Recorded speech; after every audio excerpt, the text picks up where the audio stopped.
Наши книжники по-прежнему ищут классных героев, увлекательные события. Давайте посмотрим, что же попало в объектив наших корреспондентов. Как вы думаете, кто это? Большинство из вас, наверное, скажут, что это гусь, щука, лебедь, но нет, это журавль. И его зовут Григорий. Сегодня Григорий мой помощник. Мы с ним хотим рассказать вам о очень интересном событии, о конкурсе «Благословляю вас, леса». Он проходит ежегодно в Ханты-Мансийском автономном округе.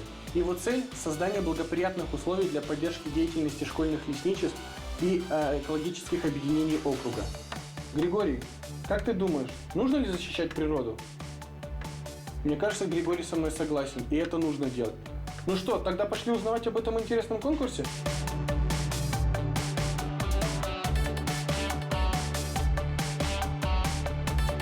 Расскажите об этом конкурсе «Благословляю вас, леса». Конкурс проводился по 7 номинациям, и в том числе 5 номинаций это было для детей.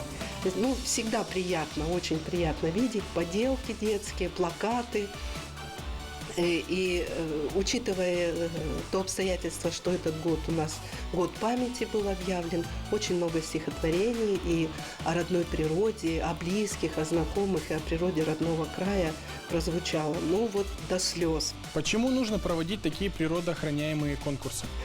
Говорить о значимости лесов для Югры, наверное, нет смысла, но говорить об этой значимости, конечно, всегда приятно, особенно когда идет конкурс, и мы понимаем, сколько людей мы втягиваем в этот процесс, в эту работу, поскольку все-таки основная наша задача – это формирование активной жизненной позиции и в том числе формирование именно активного отношения к природе.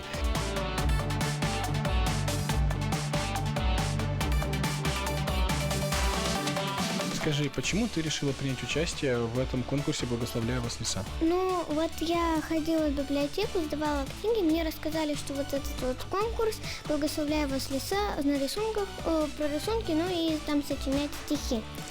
Я узнала, ну, я люблю рисовать, во-первых, во-вторых, ну, люблю гулять в лесу, мне нравится природа, я решила нарисовать рисунок, чтобы показать ту сторону, к чему может прийти мир, если будет дальше вот идти так, как сейчас, и как мы можем, ну, сберечь его. Я знаю, что помимо рисунка ты еще написала стихотворение. Ты могла бы прочитать свое стихотворение?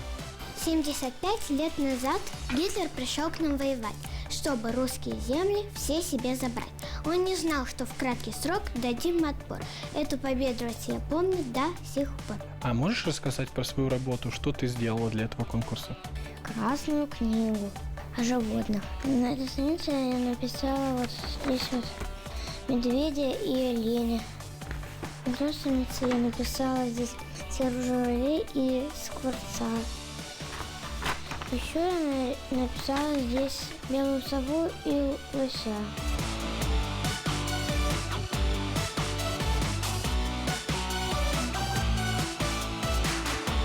Очень здорово, что проводят такие творческие конкурсы. Ребята в них могут выразить свою любовь к природе и тем самым показать, какая она будет, если ее не уничтожать.